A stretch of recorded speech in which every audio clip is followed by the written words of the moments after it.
Hi everyone, my name is Natalie Dawson. Welcome to Leader Talk. This show is proudly brought to you by Brainiact. Each week we are meeting with incredible leaders from around the world to discuss all things leadership and business insights.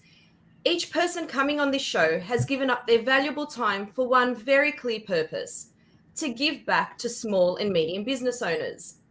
Now, many of us will agree that whether you're running a business or in a leadership position, you will face many challenges.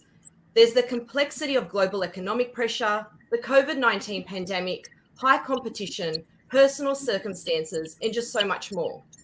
But there are two key elements that leaders and organizations can hold on to during this time, and these are passion and persistence. Today, my co-host, CEO of Pierlite, Gus Arianto, and I are fortunate to chat to our guest speaker, Tony T. Domenico, OAM recipient, successful business leader, board chair, and member across multiple businesses and not-for-profit bodies. Today, Tony will share with us his views on keeping your passion and persistence for business and people alive. Welcome to the show, Tony. Thanks, Natalie. Good to be with you. Hello, Tony. Welcome. G'day. And thanks for your time today. G'day, Gus. A pleasure, mate. Good to see you again. Yeah. Well, it's not in person. It's on a screen, but it's always good to see your smiling face. Yeah, well done. Thank you, Tony. Tony, we begin this show each week asking our guests two fun questions. So we have prepared your two fun questions for this week. And the first one we'd love to ask is, other than Italian and Australian food, what would be your favourite food? Well, I was going to say that the question's an interesting one because I think, to me, there's only one type of food, and that's Italian food, and then everything else steams from that. And I mean, I've often said there are two types of people. There's Italians, and then there's the ones that want to be. So no, but sincerely, love Italian food, obviously.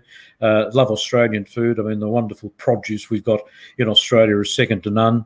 And to me, good food is cooked with good produce and cooked simply, and not too many wishy-washy sauces. So I'm not having a go at my French colleagues, but Italian food is the king or queen. Oh, love it. And what about, who is your favourite sports team? Do you have a favourite sports team?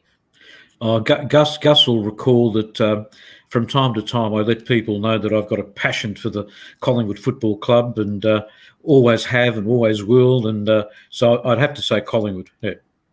Oh my God, Nat, if I can just add, Tony is not only a passionate Collingwood supporter, he is so passionate that he never ever want to watch a live match because he just can't do it. Like he just so passionate about the game. He left the game before the game finished because he don't want to see the team having a problem.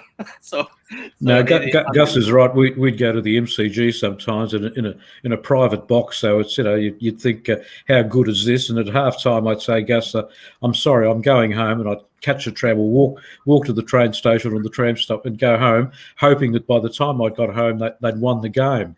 And usually they did in those years, and it was a great pleasure to then watch the replay, knowing that you've won the football game, and not go through the trauma of and the heart pumping of watching them lose, perhaps. So yes, it's something that's an idiosyncrasy of mine. I can't bear to watch a live game of footy if Collingwood's play. Oh, that's amazing! Have you ever actually watched a full live game of theirs ever? I think I have, but that was on the insistence once of my son, who actually sat me down and put his hands on the shoulder and said, "You're not going anywhere. We've got these tickets. You're going to stay here and watch it." Yep. Oh, that's great. Passion at its finest, which is the topic of this Leader Talk. So we'll get more into that. But before we do, can we ask you, can you share a bit more about yourself? Can you tell us about yourself and your career? Well, I keep saying I'm a 5'2" tall Egyptian-born Sicilian Australian who's had a career spanning a number of years in politics, trade diplomacy, industry representation, company director, Collingwood supporter. What else? Jeepers, that's about it. So yeah, so I was born in Egypt 70 years ago now. Believe it or not, I know I don't look 70, but I am. That's me having a dig at myself, by the way. I started off as a career as an undercover customs officer, then on to the Chief of Staff of the Victorian Government Minister, to working in Canberra for a number of years before I became a politician following a frontal lobotomy. After politics, I became a trade diplomat, then back to Australia. I worked in Milan for 3 years, back to Australia, where I took over an organisation called UDIA, which is where I met Gus. From there, I'm now a professional company director on a number of boards and charities, and talking to you. And it's a great pleasure, as I said, to you and your viewers and listeners.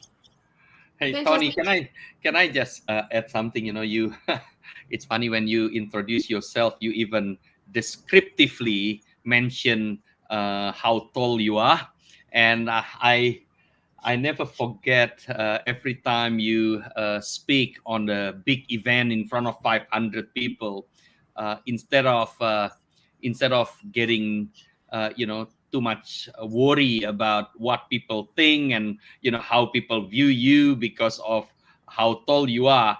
People love you because you always start on every events with a joke. Do you mind to just say what you normally say when you go walk to the front of the audience, standing on the lantern?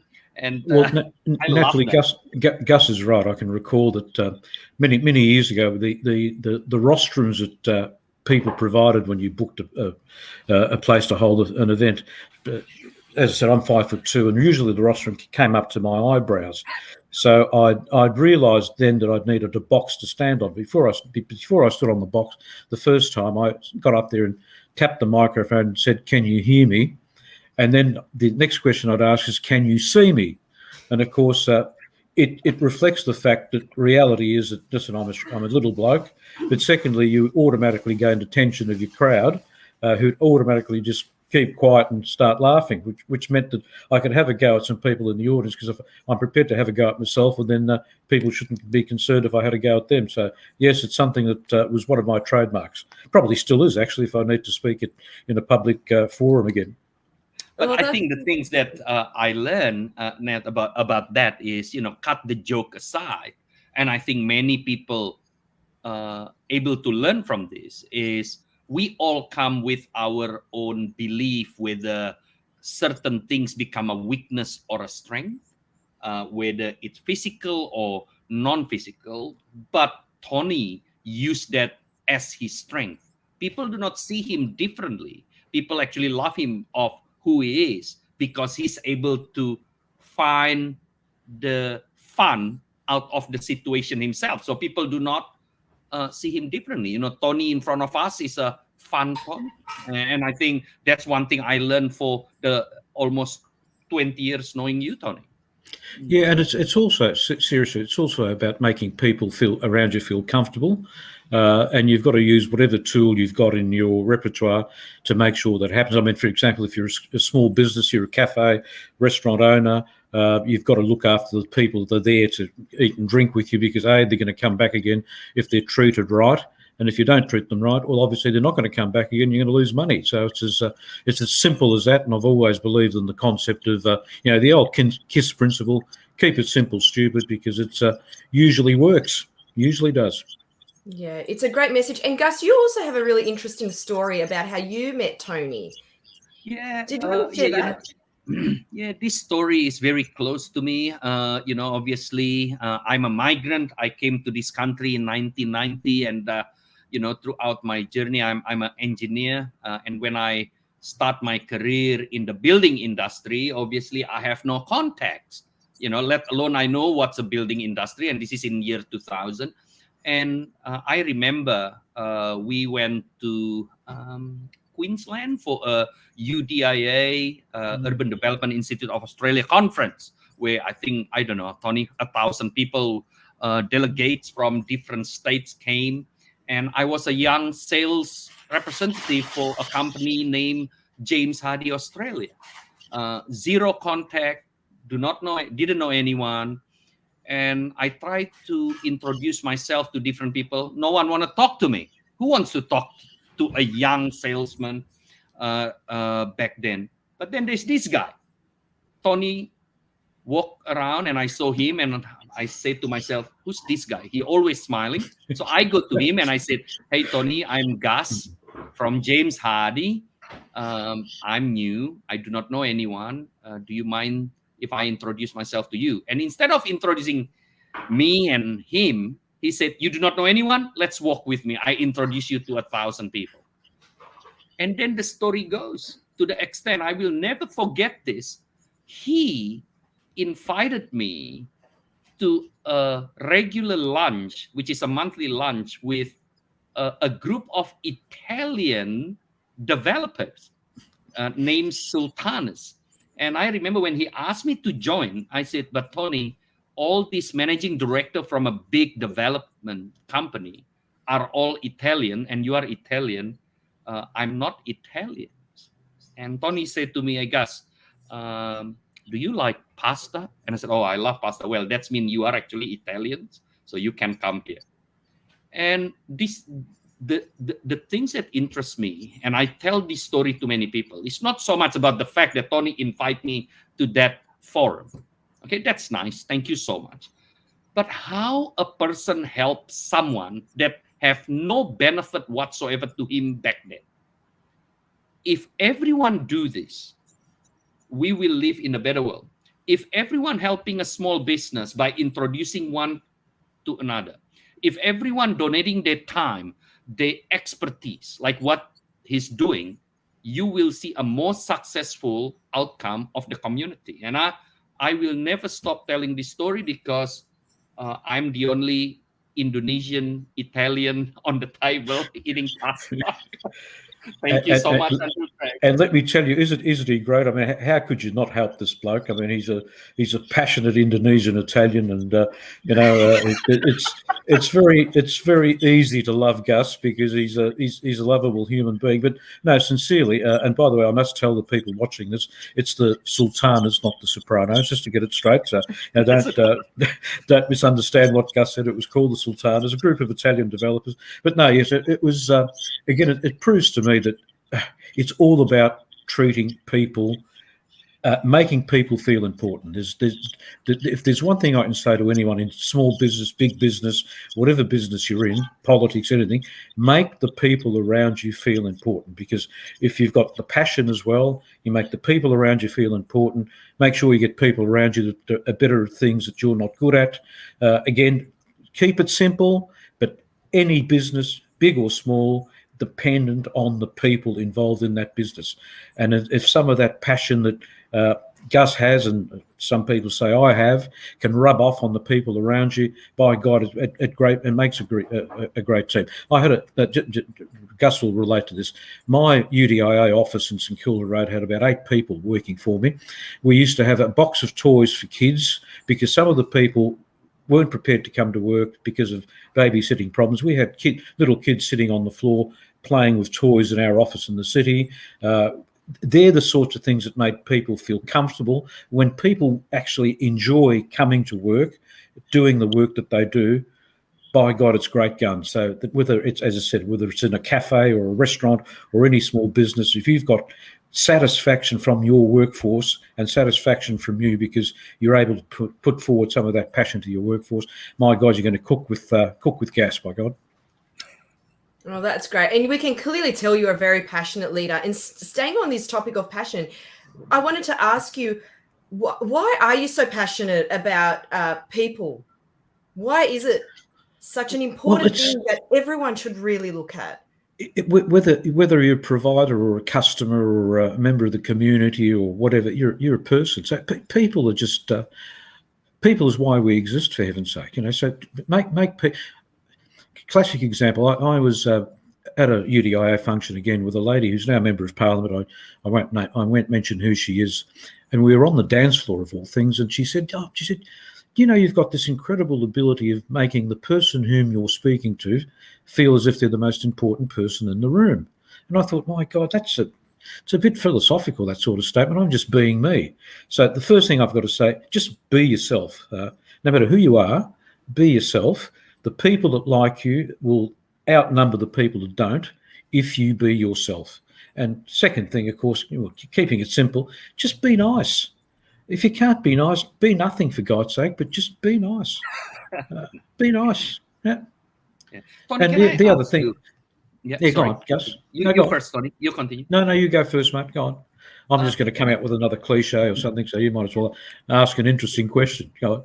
When we talk about people, Tony, your career span in different industry, from politics, business, non-profit organization, and now you are 70 years old, young, and you say people are the most important thing in anything, business, non-business, because we are people. But the challenge of every business, while we understand people are important,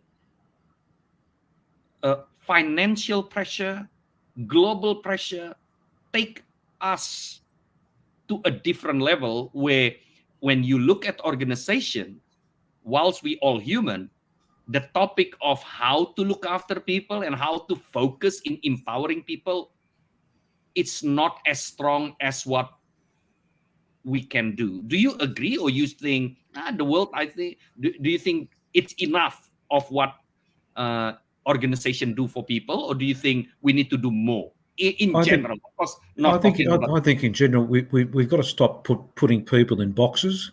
We've got to start treating people as individuals, for heaven's sake. I mean, you mentioned me. I mean, 70 years old, and I mean, honestly, I don't feel like I'm 70 years old. I mean, I reckon I could work for another 30 years, hopefully more, because I don't want to die ever. No, but honestly, but if you were to say to someone, "Oh, listen, our guest today is a 70-year-old guy that was born in Egypt," like they'd say, "Oh God, what are we doing? If this is what the future is," so you've automatically put someone in a box by saying that sort of thing. So when I used to hire people, I used to say to my people, "Listen, I don't want to know what their name is. I just want a CV that doesn't tell me their age or their name."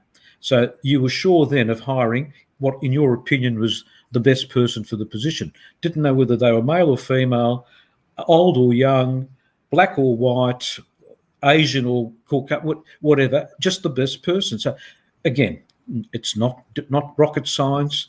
Treat people as individuals. Don't put them in boxes, and then see where you go from there.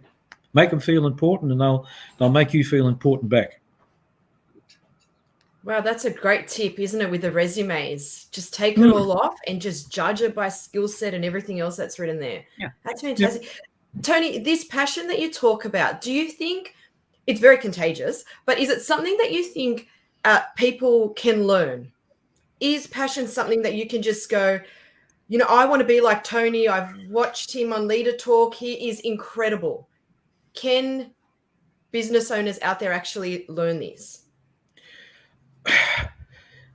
Yes and no. My gut feel is no, you can't learn. You've either got it or you haven't.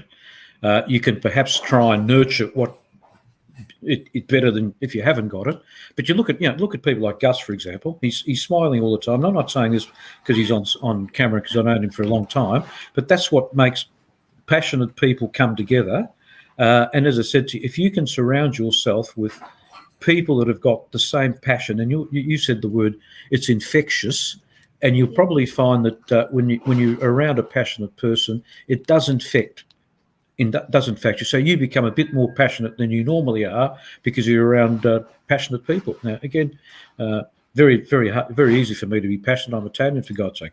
Say no more. But here am I moving my hands and what have you. But no. But seriously, you can't learn it. You can slowly learn how to become a bit more passionate than you are. But it's one of those things where you say, listen, you either got it or you haven't. Some are more passionate than others. But as I said, I've got lots of things that I'm probably worse off than anybody else. But passion is something that I'm told I've got. So, but again, I don't realise that I'm passionate. I'm just me. Just be yourself, as I said. Can I ask you then, what is the characteristic of a passionate people? Because a lot of people say to me, "Oh, Gus, how can you always maintain your energy? How can?" Well, I said, I'm not passionate. I'm just hyperactive, maybe, right? But if you have to describe, like, if passion is an animal, just to bring it to the animal kingdom, how do you describe passion? Is that any color? Is there any specific thing? How do you Can a quiet people be passionate? Can a quiet business owner describe as a passionate business owner while he's not necessarily talking? Yeah, I think if persistence and passion is something I link together too. I mean, you can be very persistent in what you're doing, notwithstanding what's happening around you. Well, to me, that's being passionate. Perhaps a lot more, not as demonstrative as you and I are from time to time, but that's what I mean by passion. Persistence is something else that's very important as well. And you'll only be persistent, by the way, if you're passionate, whether it's demonstrative like you and I, Gus, or non-demonstrative. If you're persistent, the passion will shine through. It will shine through. And of course, and Natalie, you mentioned the fact that small businesses around the world, for God's sake, we've had COVID, we've had, global financial crises, we've had all sorts of things, and yet you find that we continue to survive. Small business continues to survive because of the people that are in those businesses. And again, make sure you get people in your business that are as passionate and committed. So commitment is another strong word I use to what you're doing. So stick to your knitting. Don't do stuff that you're not good at, but be innovative in what you do when you can be innovative, because again, if it puts you one step ahead of someone else. Oh, that's great. And this, still staying on passion, because I think it's such a great topic. Is there a way, or do you have any tricks for actually keeping passion alive? Because I mean, there's challenges, you're faced with challenges every day. Is there any tips or tricks that you can offer everyone? Follow your gut for a start. Make sure. Well, listen. My dad used to say to me, "Listen, you've got two ears and one mouth. As long as they operate proportionately, you'll do well. Because if you're prepared to listen and only give your opinion when you're asked, but if you are asked to give your opinion, do it passionately and do it. Be yourself when you're doing it, but be a good listener." Only talk when you need to, but when you do talk, do it well, do it passionately, because it's infectious, as you said before. Great. And, obviously I mentioned before, leaders have challenges. Would love to know, are you okay to share one of a challenge that you experienced as a leader and perhaps how you overcame that? Because as we mentioned before, there are challenges we're faced with every day, whether it's economic, the pandemic, we're facing it, whether you're a small, medium, large business owner, even a person in general. A couple of things. I mean, we as I said before, my frontal lobotomy, and when we became a politician, we won government at one stage, but we were dependent on a couple of independents to survive the machinations of politics. And the word I use there is pragmatism and compromise. So again, in any successful business, you've got to be pragmatic in the political sense. And the other thing I've learned too about the politics, for example, is no matter who you vote for, you always end up with a politician. Now, if you stop and think about that, you think, well, okay, that means that if there's a horse in a race called self-interest, back it, because it'll run well, it'll give its best. But no matter who you vote for, you always end up with a politician. Keeping that in mind, politicians are people as well. Make someone that's in a minority feel important, because they're more likely to listen to what you've got to say to them if you make them feel important. And again, not surprisingly, you're more able to be a little bit more persuasive than you would have been if you don't make them feel important. And again, I mean, I've had experiences where prime ministers have lost their positions because they've been too arrogant and too dismissive of other people. And it happens in politics, it happens in business, and it happens elsewhere as well. And as I said, the UDIA example, here am I've come 3 years in Milan into Melbourne. I'm of ethnic origin, and I'm picked to lead a industry that is dominated by white Anglo-Saxon Protestant males. First thing I did is, you think to yourself, human nature says that some men like women, or most men like women, most women like men. So let's get some more females involved in the UDIA industry sort of situation. And surprise, surprise, membership went from, I think, 90 members, Gus will recall, to about 347 members, because we had people within the community that mix within the community naturally coming and mixing in a business situation. And that wasn't rocket science. People said, oh God, you're a genius, you've increased the membership. Now, I used to increase the membership by going door to door, knocking on a door saying, do you want to join UDIA? You should be joining UDIA. We're a great group, we're a family. And as I said, Gus will tell you that the membership grew and grew and grew. Bottom line, without being all about people. The one-to-one. I've really missed the people connection under COVID. I mean, I hate doing meetings by Zoom, Moom, Microsoft Teams, whatever it is, because if you're a people person and if you're passionate, you want to display that passion one-to-one with people in a room, not over a screen. So I'm looking forward now, God forbidding and borders forbidding, to be able to get together with people and say, "G'day, here I am, and let's come to the outcome by by doing it together." I'm rambling, but that's that. No. Can I just say your passion is still clear on screen as well, so it's still coming across. But I'm Is sure. it? Okay. Yes. It's fantastic. And obviously, as a leader, I wanted to touch on mentors as well, if we can. Can you? Because we've touched before on Leader Talk about the importance of mentors, and as a leader, do you have a mentor, someone that you look up to? I've got a couple. I mean, my eldest son I'd consider a mentor to me, because I was involved a few years ago. There was some allegations made on the front page of a local newspaper here in Melbourne about the fact that I was linked with, or allegedly linked to be a mafia boss in Melbourne. And I sort of took it hard, because you think, well, that's not the sort of stuff you want to read about in the front page of a newspaper. And my son flew down from Sydney and said, "Dad, you've got to sit down, just be calm, I'll handle this." And I thought, hold on, here is my eldest son mentoring his old man. And he said, "Well, listen, I'm only doing what you taught me to do through life." And I thought, hey, I stood back and said, "Oh, listen, I didn't go out of my way to try and teach him anything. I was just his dad." So my eldest son is someone that I mentor.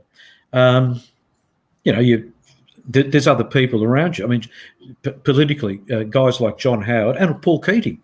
I mean, I used to get on really, really well, notwithstanding my political differences, was Paul Keating, because he was a great human being. You'd walk down the street and he'd say, "Oh, g'day, how are you, mate? How's your wife and kids?" Whatever. Different persona when he was in Parliament, obviously. And as I said, no matter who you vote for, you always end up with a politician. But he was passionate in what he did. John Howard, in a different way, was cool, calm, collected, but ruthless in terms of when he was a politician, but a great person when he wasn't. And there's a number of people in that. I mean, even the construction industry, Gus will tell you, there's some people that stood out. I mean, there's the late and great Eddie Sanfilippo, who what you saw was what you got, but was a ruthless, tough, but honest business person. So they're the sort of people that I look up to as well. Another person, I mean, keeping it into the political thing, Julia Gillard. I mean, when you think of someone like Julia Gillard, there's ex-prime ministers that cannot help themselves. They want to be in the news every day of the week, whereas Julia Gillard, again, will only say something when she's asked, but doesn't. She's an ex-politician doing something else. There's more to life than politics. She does that. So they're the sorts of people that I look up to, I must say. You know what I learned? And Gus. And Gus. Gus has done well. Thank you, Tony. Well, Gus, you look up to Tony as well, correct? So it's kind of a... Yeah.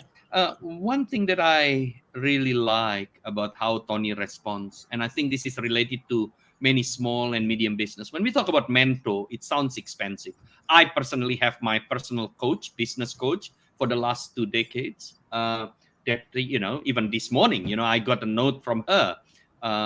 Graciela, which is one of our guests, about how I should perform better, and yet a lot of people thinking when we're talking about mentor, it's expensive, it need to be professional. It's not. Tony just mentioned he learned from his son. He can learn from his colleagues. He can learn from the community.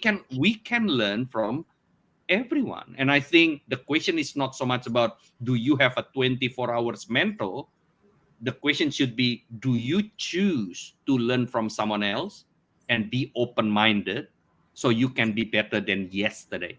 Which is what Emily Cherry, the Olympian, said. It's not about beating others, it's about better than yesterday. And you can be better by even listening to this. I can remember once I had a friend of mine who was an ex-colonel in the Pakistani military.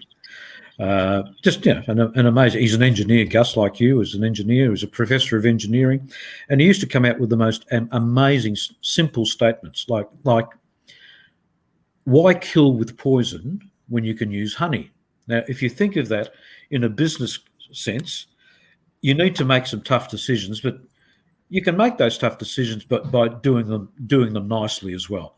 I've had to restructure organisations and restructure things, and you think if you do it with compassion, there's that passion bit again. If you do it with compassion, and if you do it legally, and if you do it nicely, although the decision that needs to be taken is a tough decision, if it's done the proper way, thinking of the person involved in that decision that you're going to make, once again, make them feel important, notwithstanding the fact that it might be bad news that you're giving them, it helps along the way as well. So again, treat people the way you want to be treated yourself, whether it's in a small business sense, large business sense, whether it's on the sporting field, in the political area, anywhere else that you're involved in. Just be yourself and treat people nicely, and you'll find that most people will treat you back nicely. The ones that don't, just cut away and forget about them. Such a clear message. I love that. I've never heard that before. So why kill with poison when you can do so with honey? Yep. Simple. So effective. Simple, but very clear but message. You think of it philosophically, and fantastic. And Tony, you've obviously had an incredible career, or you have an incredible career. Is there something you wish someone had told you along your journey that you can actually share with everyone listening today that you've experienced? Yeah, in fact, I wrote it down. It's learn and know who you can trust. Because from time to time, I've been a softie when I shouldn't have been as soft as I am, because everybody yearns to be liked. Whether they admit it or not, we all need to be liked by someone, lots of people, and sometimes that yearning to be liked clouds your thought as you assume that everyone is as nice as what you think you are, and sometimes they're not. So the lesson I've learned is trust your gut, because sometimes your gut tells you there's something wrong here. That why are people being so nice to me? I can recall being when I was a politician. Many people wanted to be nice to you if you're a politician, where you're able to make decisions that might affect them, usually positively. Don't be fooled, whether you're in small business or large business or in politics. Assume not 100% of the people you run into are going to like you, and not 100% of the people you run into you can trust. Learn how to know when to trust and when not to trust. Easy to say, hard to do, but you'll learn through your mistakes. I've made a number of mistakes by trusting people too much that I shouldn't have. So if someone can come back to me and say, oh, listen, had you have not done that 20 years ago, this wouldn't have happened. But then again, if you're going to, so learn, in other words, learn by your mistakes, learn how to trust people. And if you treat them nicely and surprise them by treating them nicely, you just watch what the reaction is. Just watch what the reaction is. When you use that statement, why kill with poison when you can use honey? Just observe the reaction, because it's surprising how many people are so surprised when they're treated nicely. Tony, can I just ask, and I want to be a devil advocate a little bit on my question here. So what you say is learn and know who you trust, and really use your gut or your common sense, because in reality, life presented with people that will take advantage of you. However, at the same time, if we are in business, we do not have 20 years to know someone, to trust someone, because on day one we employ someone, or on day one we engage with someone, we hope that the trust level are happening very, very fast. So I tend to believe, like what you said, give honey first, give our trust first, and see the reaction. And if the minute the reaction is negatively happen, then of course the trust is break. But how do you manage your message here? Because I want to make sure that the audience do not take it out of context, because I know who you are. You trust me on the minute you saw me, so that's who you are. But at the same time, you say learn and know who you trust, because not everyone will give their trust back equally. But how do you balance that, Tony, for the people that listening to this, that suddenly maybe I can't trust everyone that I see, yet if we do that, the movement will become very slow. How do we balance that? Well, my view on that, mate, is, as I said before, you've got to surround yourself with people that are better at doing things that you're not good at, right? So that's point number one. Yep. Once you give those people responsibility and give them trust, to say, I trust you to do this work for me, because I'm not good at this area.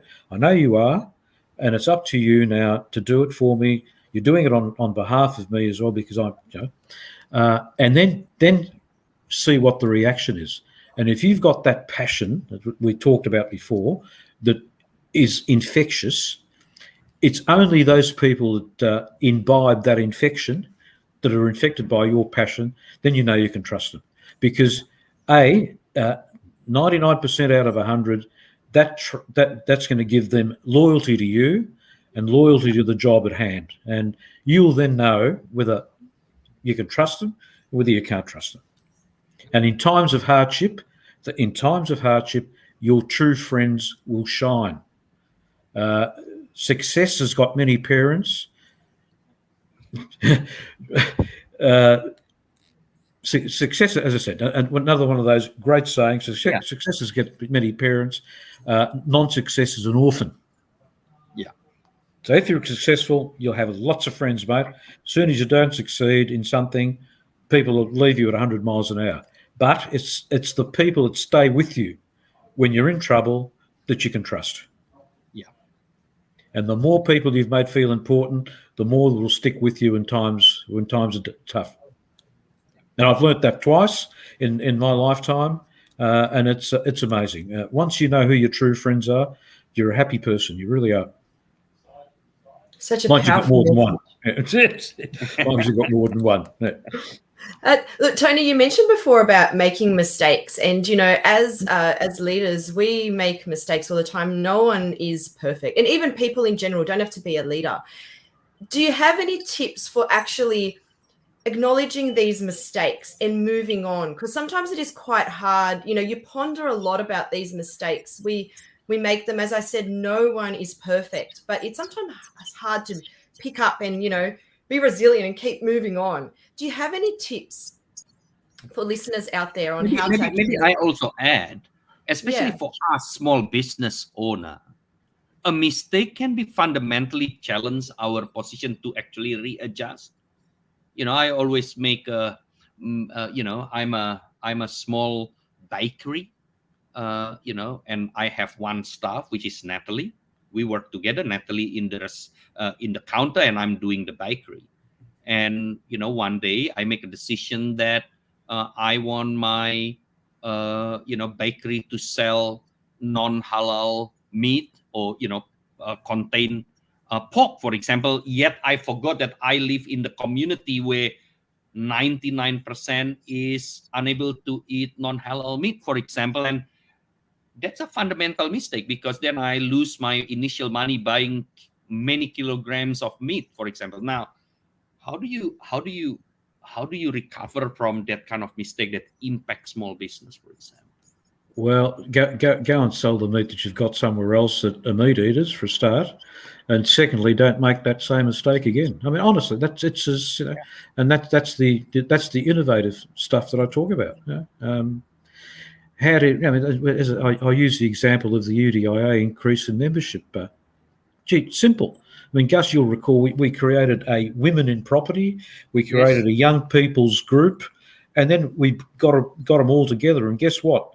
The women learnt from the non-women, and the young guys learnt from the older guys, and the older guys learnt from the younger. And all of a sudden, we had a team, and we called. I mean, we used to call it a family of 500 people at a function. We used to call a family, and that was the way UDIA started to develop its tentacles out into the community, for heaven's sake, by being a friendly group of people that used to love coming together once a month on a Friday afternoon at Crown Casino in Melbourne, and we'd have more people downstairs in the bar after the function than we had sometimes at the function, because they'd actually do business over a drink on a Friday afternoon. And Gus will tell you he sold lots of bloody building products on a Friday afternoon over a drink, and he doesn't drink. He has an occasional glass of red wine, but it's all about people, for heaven's sake, and that's why I'm looking forward to, after this COVID thing, of getting people back together again. So if you're out there like I am now with a pair of trackies and a shirt on, get together, take the trackies off, get dressed up, bring people together, go back into the city if you've got an office in the city. Don't believe this fact about staying home and working from home. You need to have that people mixing thing, because it makes it better. I heard this morning, for example, that the divorce rate is skyrocketing over this pandemic situation, and that's because people have stayed together so long that, of course, you get on each other's nerves. It's just human nature, for heaven's sake. So get out and about, mix with people, because it's people that makes us feel and look younger. Like Gus. I mean, Gus is probably 65 years old. He looks like he's about 18. Look at him. Oh, God. Hey, thank you, Tony. Hey, I told you to start drinking Chinese ginseng. That thing, like... I couldn't even pronounce it, mate. I'd just drink it, jeepers. So. Tony, can I just come back to what you said, back to Natalie questions? How do we recover from mistake? What you said is, it's so innovative that it's actually just go back up and repeat, don't make the same mistake, right? So I think this is something, a lot of things that we learn from great leaders is not rocket science. There is no technique. There is no, recipe. You just have to be quick. You have to be getting back up and don't make the same mistakes. Yeah, common sense, for heaven's sake. I mean, I can recall when I did my first Institute of Company Directors course, and I sat there for 5 days, and it cost the people that were paying for it lots of money. And at the end of the day, I said, hold on, it's what I've been doing for the past 25 years. It might have different words to it. Treat people nicely. Do things as the law prescribes you to do things. Don't make the same mistake twice. Make sure that the people doing stuff that you're not good at are better at it than you are. Look after the people around you, because that's going to make them more productive in terms of what you want them to do. Now, you can learn it out of the textbook, or if you learn it by experience and having done it, it is so much better. Let me tell you, it's so much better. So again, you said before that you've got a mentor, that professional mentor. I've never had a professional mentor in my life.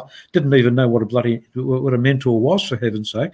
I just take advice from the people that I think can give good advice. Now, whether they're younger than you, older than you, as I said, black or white or whatever, doesn't matter, or whether they're plumbers or brain surgeons, if they give good advice and it's common sense advice, and if they're nice people, trust them. Hey, Tony, we have a great supporter of our Leader Talk. His name is Max Garcia. I'm sure you watch our Leader Talk with him. Max is a retired Sergeant Major of U.S. Marine that now, after met his lovely wife in Sydney, now live in Sydney. He just put a comment here. By the way, Tony, can you say hi to Max? Max is watching you live. G'day, Max. What part of the United States is he from? That one I need to check with him. I'm not quite sure where Max, if you're listening, Max, Tony just asked you which part of United States you come from, but this is what Max wrote, Tony. He's from San Diego. He's from San No, I Diego, haven't. Tony. No, I've been to San Diego. I've been to the United States a number of times. Tell him I'm a great fan of both blues music and country and Western music, of all things as well. And I've been to Nashville, Tennessee, and I've been to Clarksville, Mississippi, where the blues was born. So I appreciate things coming out of the United States. Yeah. Now, this is what Mac's saying. His life, he's actually listening and watching you right now. Yes, people need people, and people need to get up and move. Sitting at home and a lack of movement and less human interaction causes health problem too. He also said, remember our conversation, Gus, it's not how bad you screw up, but how good you recover. And that's coming back to the question of Natalie. When you screw up, there is no rocket science. You need to go back up. Unfortunately, persistence matters. Nobody's perfect. Fortunately. Yeah. Nobody's perfect, mate. Listen, I can remember once being asked a question without notice in Parliament when I was a minister, and I stood up and I said, "Oh, listen, that's a good question. In fact, I recall that I think I said you were wrong the other day, but I think you're right, actually. Thank you for bringing it to my attention. I made a mistake. I'm terribly sorry," and sat down. Now, to me, it was the right thing to do, but when you think of it on a political basis, it avoided all sorts of argy-bargy over something that, always admit that you're wrong if you know you are wrong, and just move on. Just move on. Just move on. Yeah. It's a great message. And Gus, you just touched on persistence, and I want to kind of steer the direction there, because we've spoken about, we said there's two key elements that leaders and organizations can hold on to during these times, which are passion and persistence. We've spoken about passion. If we take it to the angle of persistence, Tony, what do you think are the characteristics of an actual persistent leader? Well, it depends on whether the persistence is positive or negative. Now, for example, to me, persistence is if you know you are right because you've done all your research and you've had everyone tell you that what the path that you're taking is the right passage, be persistent. Because in my view and my experience, it'll work out fine if you continue to be persistent, as long as you've ticked all the boxes in turn. Do your research, make sure that the product or service that you're selling is the right thing for the person that you're selling it to. Be persistent as long as you tick all those boxes around you. Again, it's not rocket science. Keep it simple. Be persuasive.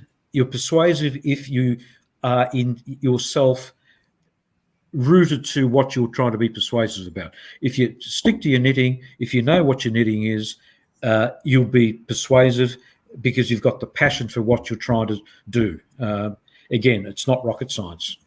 And you know what's the good news to the audience? 2 weeks from now, we have a world best persuasive master, Michelle Bowden. She's actually a known author of best-selling books, and she's a persuasivist.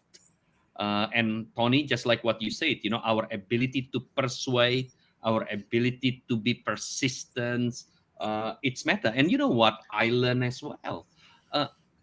Persistence actually create a lot of friends. People that is having a lot of trouble in the way they want to move forward. Sometimes they give up too easily. And what happens is people around them don't appreciate that. People that persist create a better story, because by nature, this is what I believe, everyone want to do a good thing in the morning. When everyone wake up, want to do a good thing in many, many instances. Now, if you see people that persist, most people will help you. That's what I always believe, all the time. Gus, P cubed, if you're passionate and persistent, you'll be persuasive. Now, think about that again. If you're passionate in what you're saying, if you persist in what you're saying because you're so passionate about it, you'll be persuasive, especially if you've got the professional information behind you that enables you to be passionate and persistent about something. Again, to me, it's not.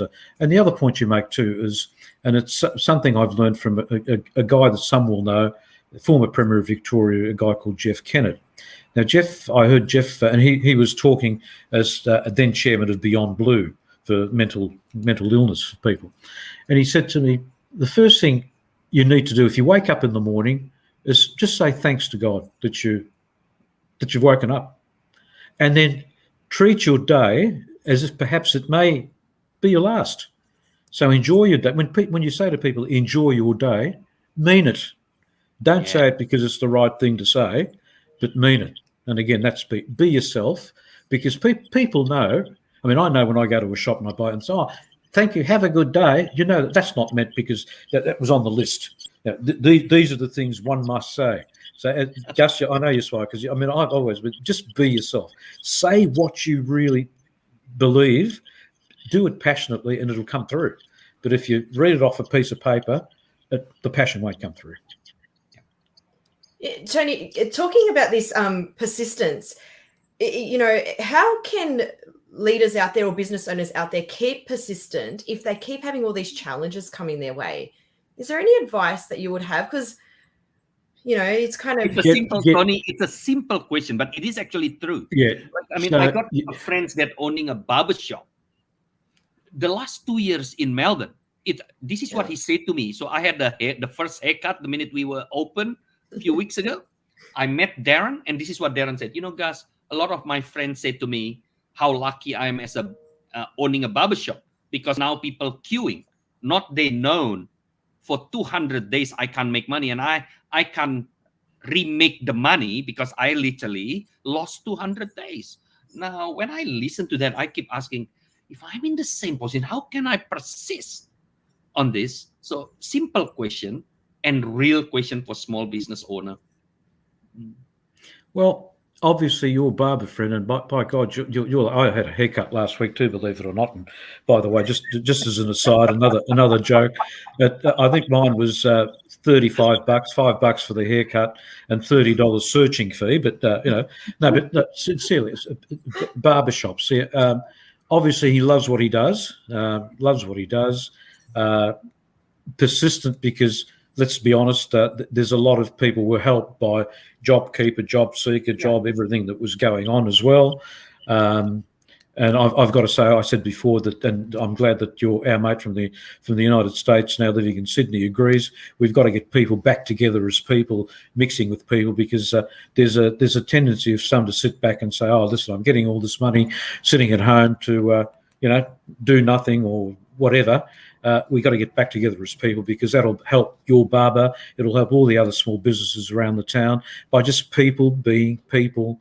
Again, that's the thing I've missed, is people being people.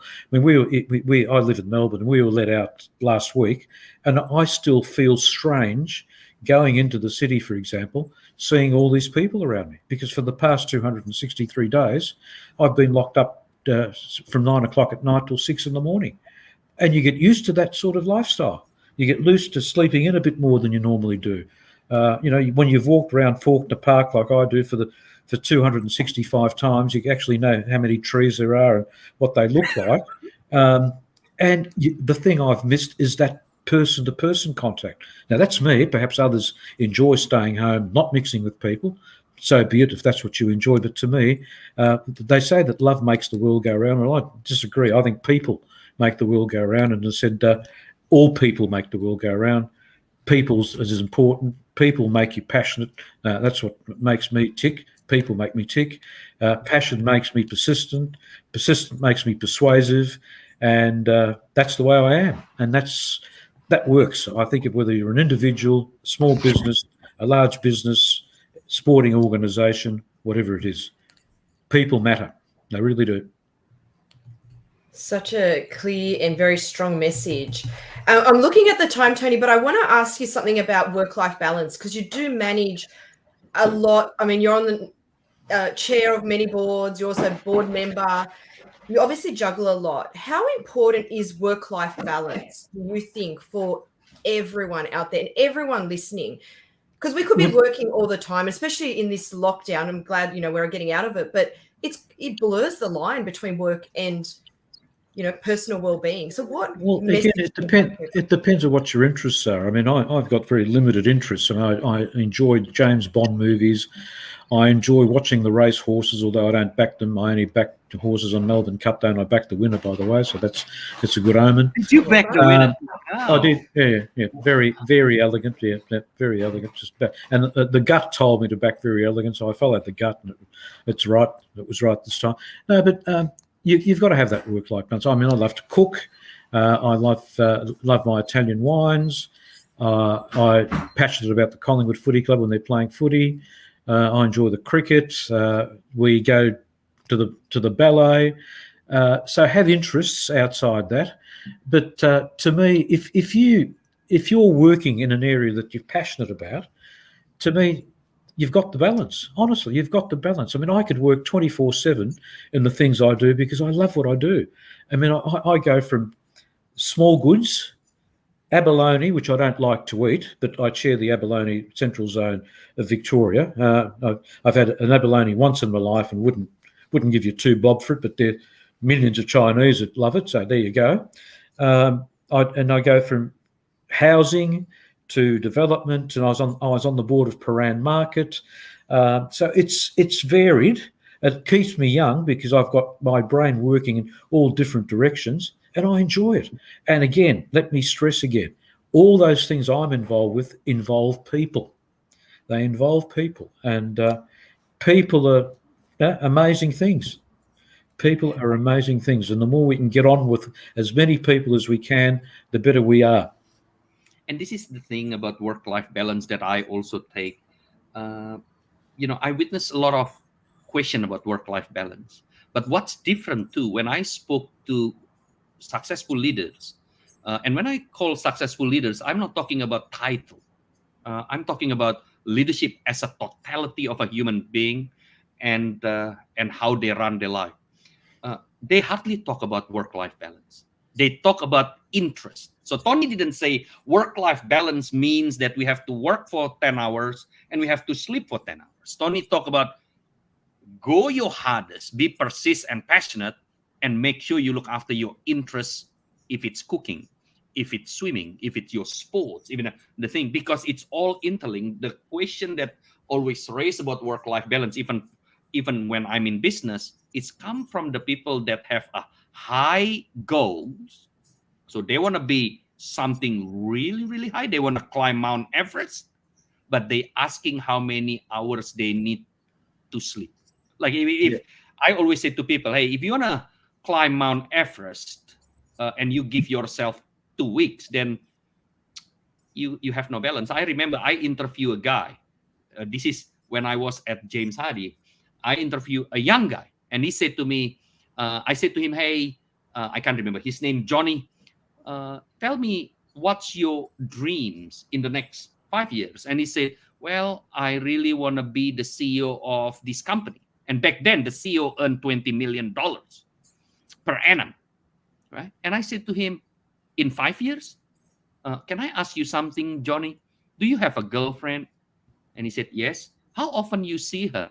3 times a week. Well, what would you think if I said that you will never be able to see your girlfriend for the next 5 years?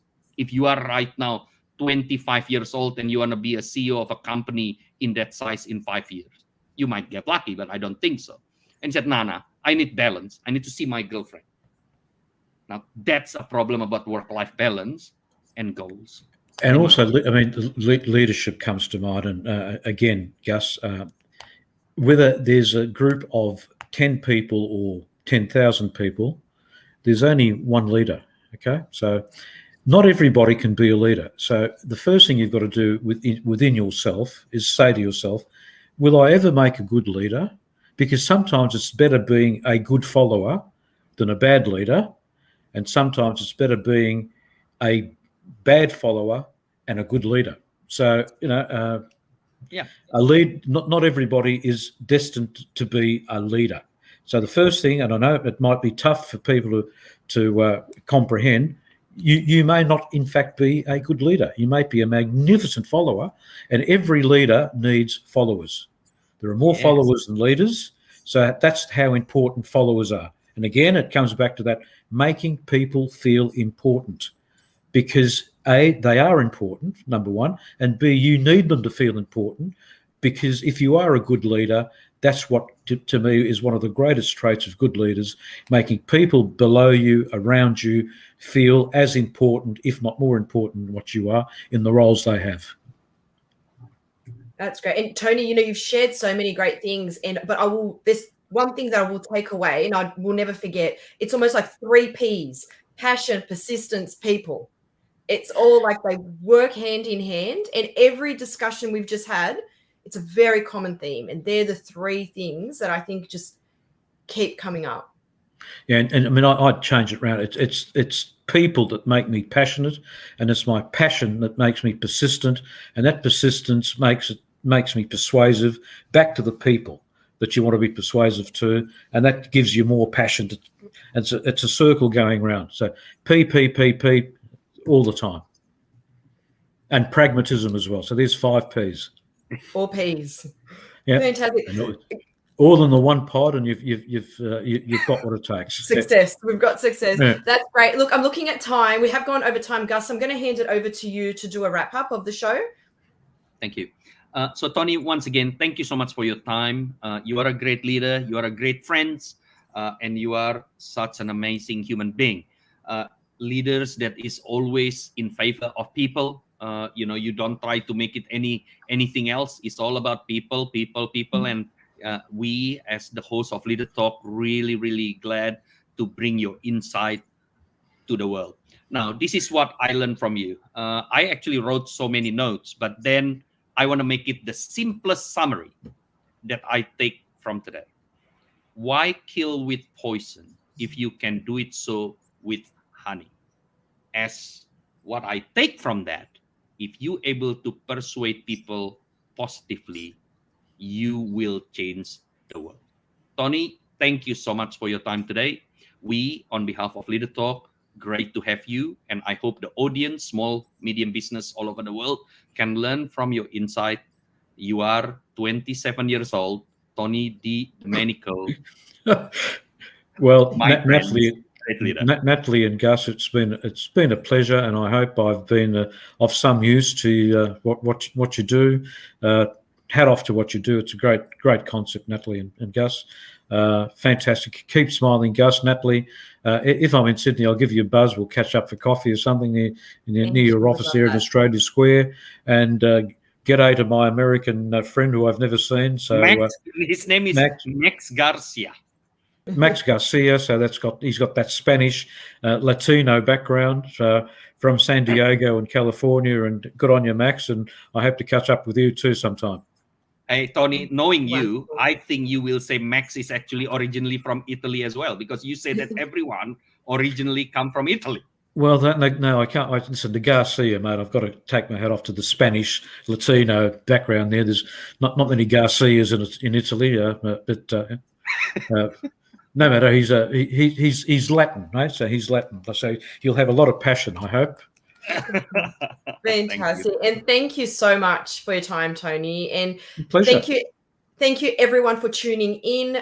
For more information on Leader Talk and for some great resources to help your business grow, check out brainiact.com.au. Bye everyone.